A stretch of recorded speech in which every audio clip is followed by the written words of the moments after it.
Some stories begin with love, but this one began with a choice that no one should ever have to make. I want you to picture a mansion, gleaming marble floors, crystal chandeliers, gardens so perfect they look unreal. A place where wealth isn't just measured in money. It's measured in pride, in appearances, in secrets that are too dangerous to speak aloud. And it was here, in this house of whispers and silks, that a decision was made that would change a boy's life forever. He was just a baby. Tiny fingers, soft cries, the fragile innocence of someone who had done nothing wrong. Yet, in the eyes of the family, he was a problem. A scandal they couldn't afford. The father, a man wrapped in sharp suits and cold smiles, decided he had no place in their perfect world. His mother, well, some mothers look away when faced with impossible choices. Some mothers let silence speak louder than love. And so, in the dead of night, the boy was taken.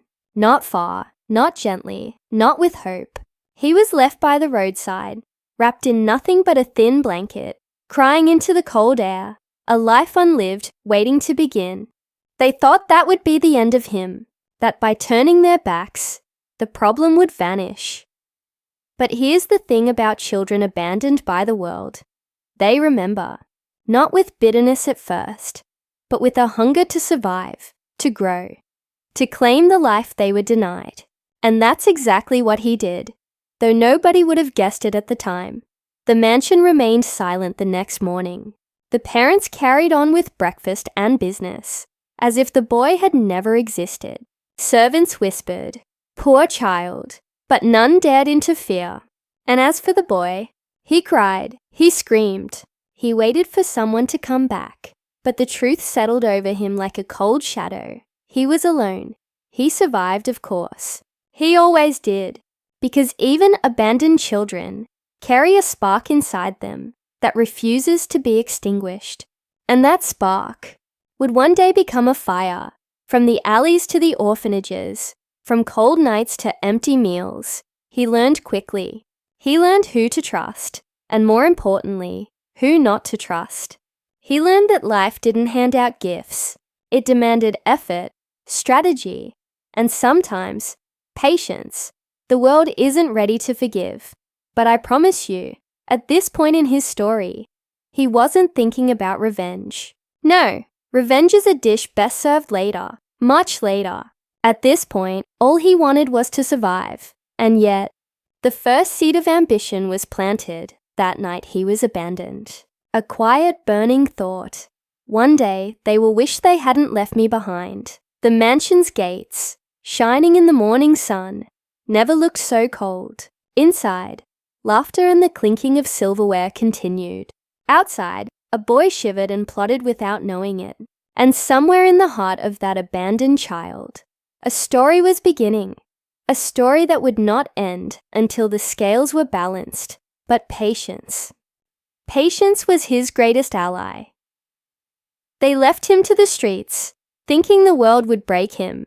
But the streets, they have a way of teaching lessons money never can. The boy, now no longer a baby, but still too small for the harsh world, wandered through alleyways and crowded streets, where the smell of smoke, decay, and hope mixed into a bitter cocktail. He learned quickly that survival wasn't about fairness. It was about cleverness, timing, and sometimes sheer luck. Every day was a challenge. The nights were the worst. Cold winds cut through the thin blankets he managed to scavenge. Hunger gnawed at his belly. Every passing stranger was a question. Friend or foe, every barking dog, every shout in the distance was a threat, or a chance to test his instincts. And through it all, he never forgot the mansion, the chandeliers, the warmth he'd never known.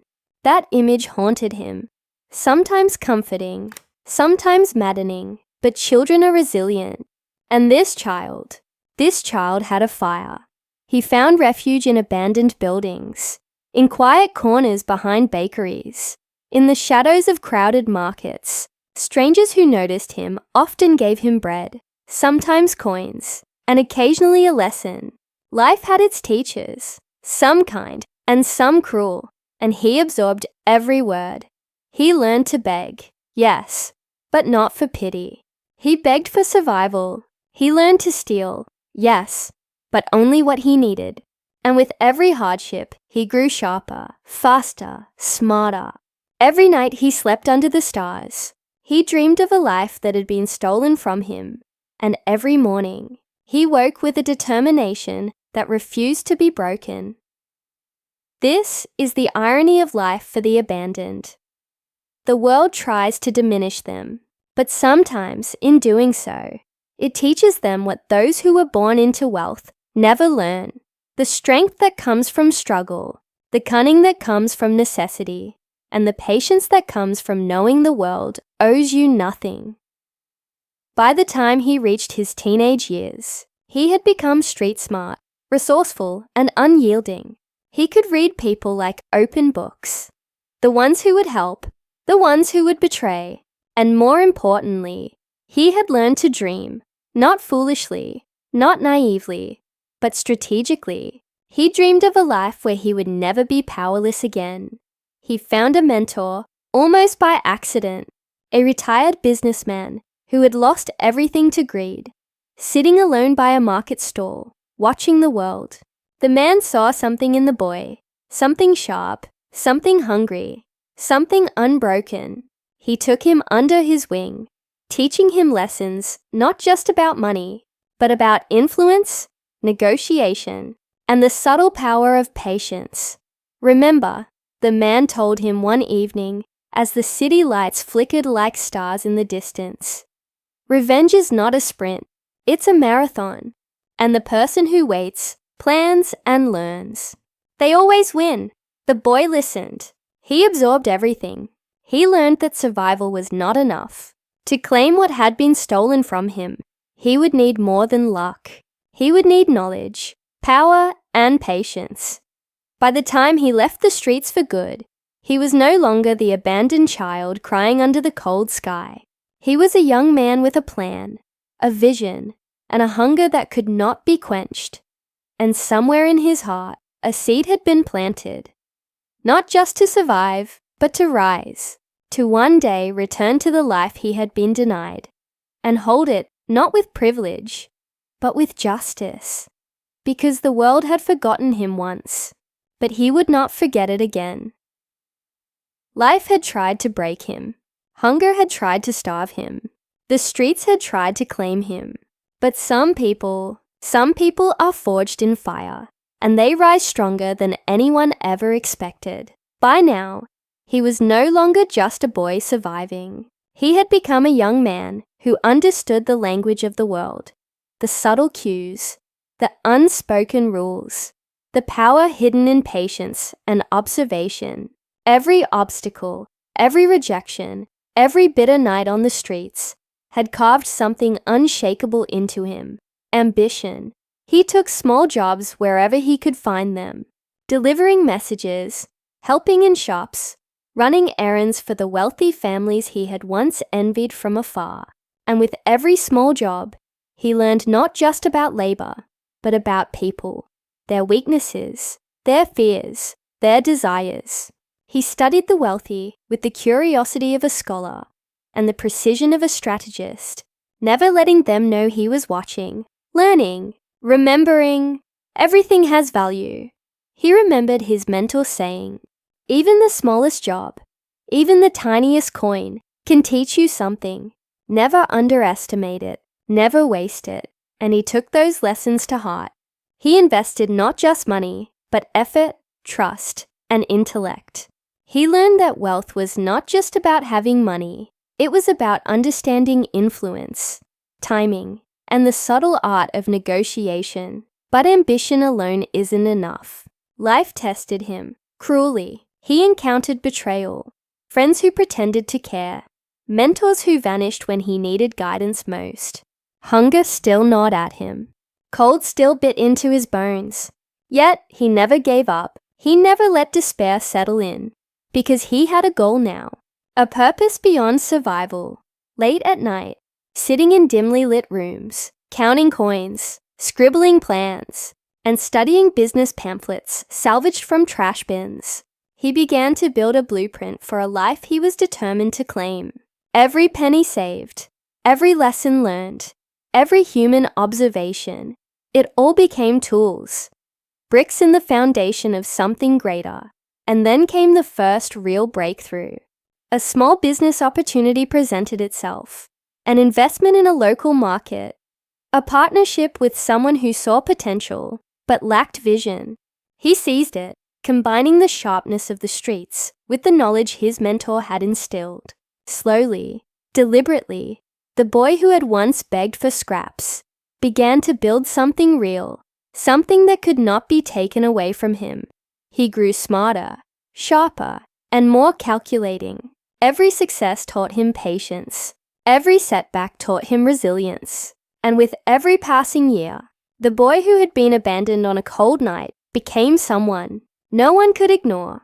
A young man quietly, gathering the tools to reclaim what had once been stolen from him. The world owes you nothing, he reminded himself, echoing lessons learned on lonely streets, but it will reward the prepared, the patient, and the relentless. By the time he was ready to step into adulthood fully, he was no longer just surviving. He was ready to rise. And rising required not just strength, but vision. And he had it in abundance. Little did the world know, the abandoned boy was no longer a victim. He was becoming a force to be reckoned with, a storm in disguise, waiting for the perfect moment to strike. Every life has a moment when the tides shift, when the years of struggle and patience align, and opportunity arrives. For him, that moment was coming, quietly, almost imperceptibly, like the first whisper of a storm.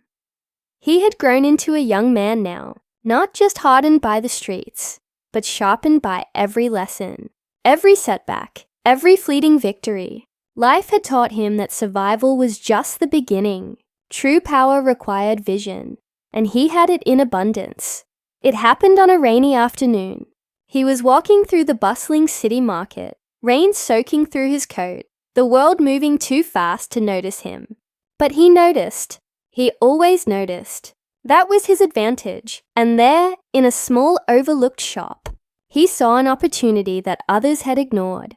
A struggling business, teetering on the edge of bankruptcy, owned by someone who didn't realize what they held. He approached carefully, introducing himself as someone interested in investment. The shop owner, desperate for help, welcomed him without hesitation. And here was the beauty of the moment. He didn't just invest money. He invested strategy, intellect, and foresight. He understood the value of patience, the hidden potential in overlooked ventures. Within months, the small shop began to flourish, not just surviving, but thriving. And while he was building his empire quietly, something else happened, something ironic. A distant family member, from the very mansion he had been abandoned from, unknowingly stepped into his path. A distant cousin, eager for profit, partnered with him, oblivious to the fact that the boy he had once ignored was now the man controlling the deal. Life has a funny way of letting the past sneak back into your present, he thought, a quiet smile touching his lips. But he kept his identity hidden. For now, the power of anonymity was his greatest weapon. He worked tirelessly. Every late night, every calculated risk, every chance encounter with influential people became another stepping stone toward the life he had been denied. He studied financial trends, business patterns, and the human psychology of greed and ambition. And slowly, piece by piece, he began to assemble something extraordinary. A fortune that would one day allow him not just to survive, but to return. And all the while, he remembered the mansion, the chandeliers, the warmth that had never been his. That memory, once a wound, had transformed into fuel. They had abandoned him, but he would not be powerless. They had left him to struggle, but he would rise higher than they ever imagined. It was in that quiet, determined period of his life in the rain-soaked city streets and dimly lit offices that he realized the turning point wasn't just about money. It was about control, strategy, and the knowledge that one day, the very people who had forsaken him would be forced to face him, not as a child, not as a victim, but as a man who had mastered the game of life.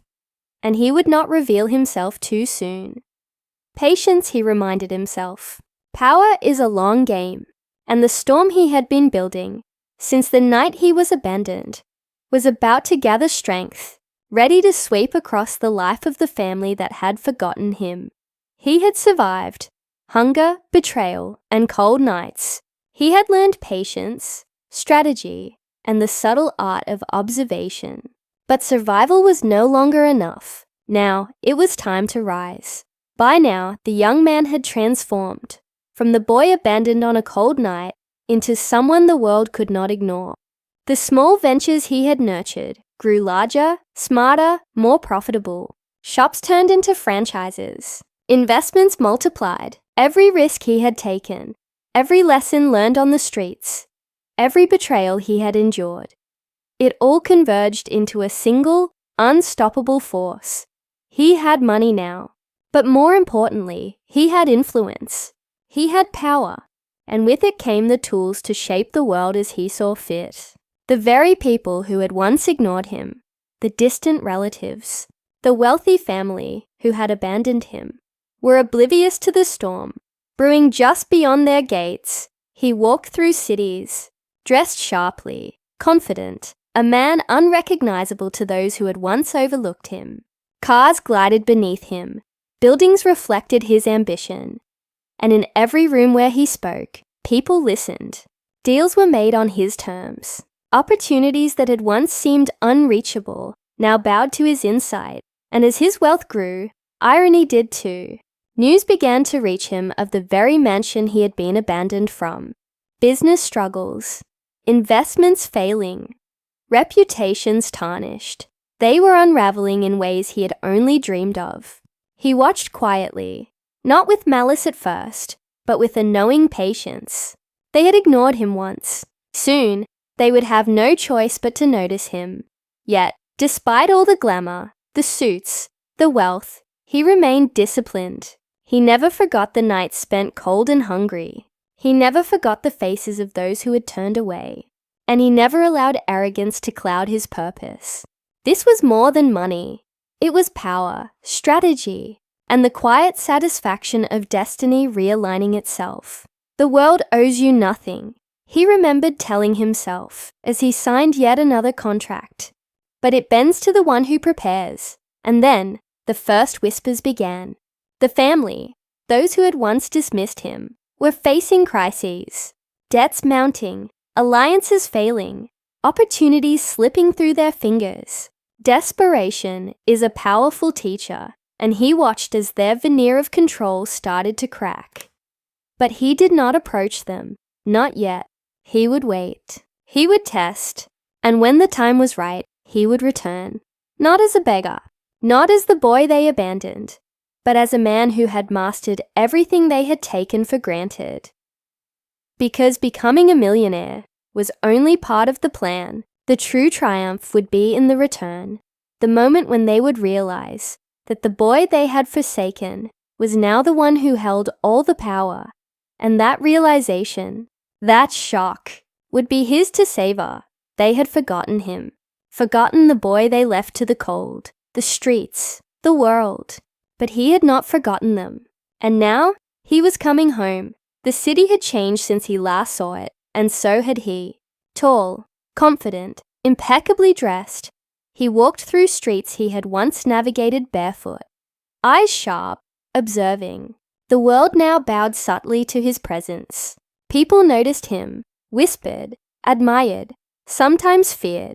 And yet, for all the wealth and influence, his focus remained fixed on one target, the family who had abandoned him. He approached the mansion cautiously, not with vengeance in the open, but with strategy. He didn't announce himself. He didn't demand recognition. Instead, he entered as a stranger, a potential business partner, a philanthropist, someone whose identity was irrelevant until the perfect moment. Inside the grand halls of the mansion, familiar voices echoed, unaware that the boy they had forsaken was now standing among them, powerful and untouchable. He listened, studied, and smiled quietly to himself. They were discussing debts, failing ventures, reputations at risk. Desperation lingered in the air, masked by forced smiles and superficial politeness. He introduced himself to the family in passing, a firm handshake, a confident smile, no hint of familiarity. Some family members, curious about this new, wealthy figure, welcomed him. Others dismissed him.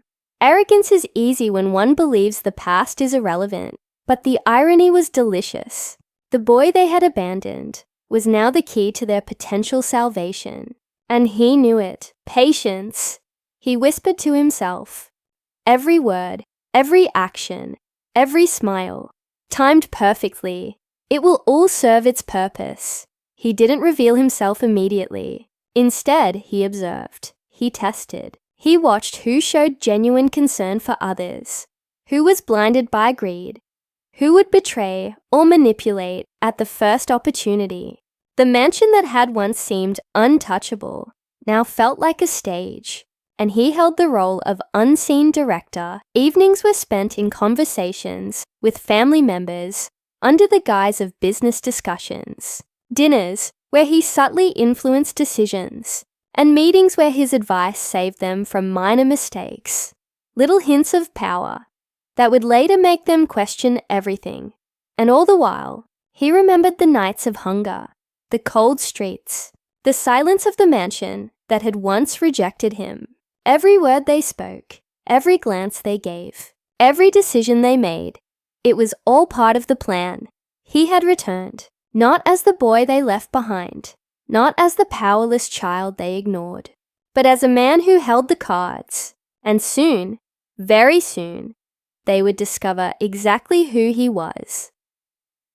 The return was not about revenge yet. It was about control.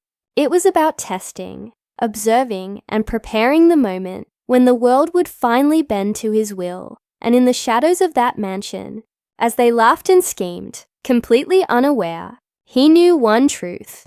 They had no idea the storm had already arrived. They thought he was just a stranger. They thought he was a wealthy businessman with no personal connection. They were wrong, and that mistake would teach them lessons they never expected. He had returned quietly, confidently, unseen in his true identity. But observing them was only the first step. The next step, testing, was far more satisfying. He wanted to see who in that family could recognize the weight of kindness, loyalty, and remorse, and who would fail when their greed or pride was challenged. It began subtly. A misplaced business deal, a small opportunity offered to see who would act selfishly, a seemingly generous offer, watching who accepted it with sincerity, and who tried to manipulate it for personal gain. The family didn't know the tests were happening, but he did. Every reaction, every glance, every word told him more about them, the ones who truly cared, the ones blinded by vanity, and the ones who had never changed. The desperation in their voices grew as minor crises became apparent. A supplier threatened to pull out of a deal. A property investment teetered on failure, and each time, the stranger offered assistance, but only under conditions that revealed their character. Who deserves my help? He asked himself quietly. Who is truly worthy? He noticed the sister who had once ignored him, laughing in the halls as though the past never existed.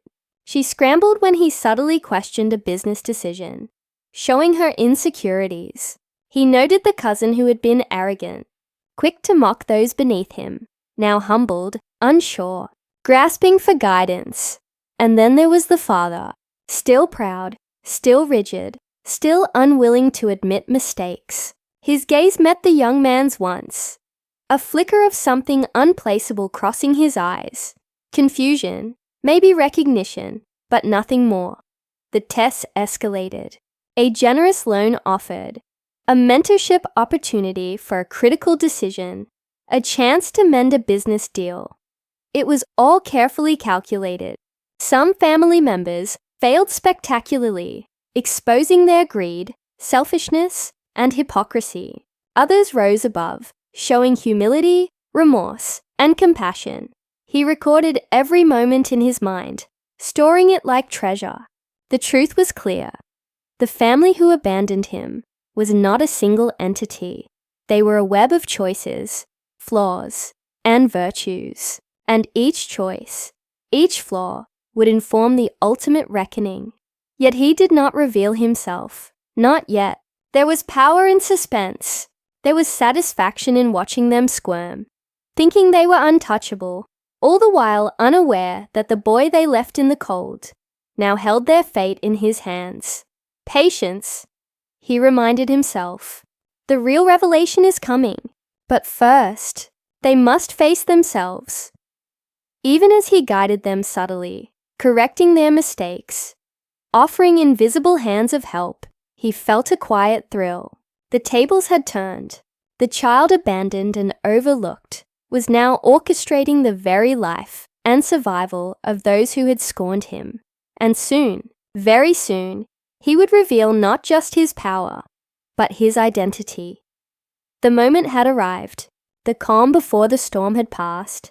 They would finally see him, not the stranger, not the wealthy businessman, but the boy they abandoned so many years ago. He had watched them stumble, falter, and even, in rare moments, show genuine remorse. Every test had been a lesson, every hesitation a mirror reflecting their true selves. And now, the time had come to lift the veil, to step out of the shadows, to claim the recognition that had been denied to him since birth. It was during a grand family gathering, an event meant to celebrate some trivial business success, that he chose to reveal himself. Crystal chandeliers sparkled, laughter echoed, and the mansion hummed with oblivious confidence. He entered the room, every step deliberate, commanding attention without raising his voice. Eyes turned, whispers began. Some recognized the sophistication, the commanding presence, and yet none suspected the truth. Until he spoke. "Do you remember me?" His voice was calm, yet carried the weight of years of absence, pain, and growth. Silence fell, hearts raced, faces paled, and slowly, realization dawned. The boy they had abandoned, the helpless infant left to the streets, the child who had cried alone in the dark, was standing before them. Powerful, successful, unyielding. Shock turned to fear, confusion to guilt. The mother gasped, tears forming in her eyes. The father's face tightened, pride clashing with dawning shame. The siblings stammered, unable to reconcile the child they had dismissed with the man now towering over them in confidence and wealth. "Do you see now what your choices cost?" he asked, walking slowly, surveying their reactions. "Do you understand the years you lost, the pain you caused, the lessons I had to learn alone?" He didn't shout, he didn't rage. His calm was more terrifying than any anger. Every word, every pause, every glance was deliberate, a reflection of control, of power, of justice, long withheld. Some family members fell to their knees, begging for forgiveness, desperate to undo the wrongs they had committed. Others froze, rigid with shame, unable to speak, unable to move, and in that moment, he realized something important. Revenge wasn't about cruelty. Revenge wasn't about destroying those who wronged you. Revenge, true revenge, was about showing them the cost of their actions and giving them the choice to change. "I have the power to ruin you," he said softly, "but I also have the power to forgive. The choice is yours." Tears, apologies, and whispered pleas filled the room. And as he stood there, silent, unwavering, the mansion itself seemed to hold its breath. The boy abandoned in the cold had returned, not just as a man, but as a mirror reflecting their deepest failures. And in that reflection, they saw everything they had ignored, everything they had lost, everything they had almost destroyed. He had returned. He had tested them. He had revealed himself. Now came the moment that truly defined him, not as the boy they abandoned, but as the man who held the power of choice. The mansion was silent, heavy with tension. Every member of the family stared at him, wide-eyed, trembling, some kneeling, some frozen in disbelief. They had seen him, heard him, and finally understood the magnitude of the years they had taken from him. But he did not speak immediately. He let the silence stretch, giving them space to feel the weight of their own actions, their apologies, their tears, their pleas. He heard them all. Yet, even in their remorse, he knew that true understanding was rare. Some begged only because they feared loss, not because they felt regret. Revenge is easy, he thought quietly. But justice requires wisdom. He walked slowly through the room, his gaze sweeping over each face. The mother who had looked away, the father who had prioritized pride over love, the siblings who had ignored him. The choices they had made all mattered now, all visible in the way they responded. "I could ruin you," he said softly, his voice calm, yet carrying undeniable authority. "I could take everything you have, leave you with nothing, and walk away with the satisfaction of seeing you suffer. But that would not be me." He paused, letting the weight of his words settle. Some gasped, some fell silent. "You will be tested from this day forward," he continued. "Every choice you make, every act of honesty, kindness, and integrity will determine whether you remain in my life or whether you are left to face the consequences of your past alone." He didn't need to spell it out. They understood. He held the power, and the power of forgiveness was far greater than any act of revenge. He was not cruel. He was not vindictive. He was wise. And that wisdom, the patience cultivated over years of struggle, was the true triumph. Some family members sobbed, some whispered promises, and a few simply bowed their heads in shame. And in that moment, he realized that the greatest victory wasn't wealth, nor influence, nor the fear he could inspire. It was this, showing them the consequences of their actions, while leaving them a chance to redeem themselves. "I am not the boy you abandoned," he said, voice steady, resonant. "I am the man you ignored, and I will choose who deserves my life and who does not. That choice is mine." With that, he turned, leaving them to reflect, to reckon, to rebuild if they were capable. He did not gloat. He did not celebrate. He simply walked away, a man at peace with himself, leaving a family forever changed, not destroyed, but humbled. The abandoned child had returned. The boy was gone, and in his place stood someone unbreakable, wise, and in full command of his destiny. And so it ends, not with hatred, not with destruction, but with the quiet triumph of a life reclaimed, a destiny fulfilled, and a lesson learned. He walked away from the mansion one last time, the echoes of apology and regret lingering in the air behind him. The boy they had abandoned was gone forever, replaced by a man who had endured, learned, and grown stronger than any obstacle the world had thrown at him. As he looked out over the city, the streets he had once navigated barefoot, he allowed himself a moment of reflection. Every struggle, every hardship, every sleepless night had led to this point. The cold streets had taught him resilience. Hunger had taught him resourcefulness. Betrayal had taught him vigilance. And abandonment had taught him patience. He realized, in a way that was both solemn and liberating, that the greatest revenge isn't always punishment. Sometimes it's rising above those who doubted you, showing them the power of what they lost, and walking forward with dignity intact. "I forgave myself before I forgave them," he thought, a quiet smile touching his lips. "And that made all the difference. The family would remember this day forever. They would carry the memory of the boy they had ignored, the man they had underestimated, and the choices they had made. Some would change, some would not. But the lesson was theirs to carry. He did not need wealth to prove himself anymore. He did not need power to feel victorious. What he carried was far more valuable: self-respect, wisdom, and the knowledge that he had overcome the world on his own terms. And as he disappeared into the city streets, leaving behind the mansion, the family, and the past that had once defined him, he understood this fundamental truth. Life is not measured by what others give you, but by what you do with what you earn, what you endure, and how you rise when all hope seems lost. The boy abandoned by the world had become the man who had mastered it. The storm had passed, leaving only clarity, strength, and a story that would never be forgotten.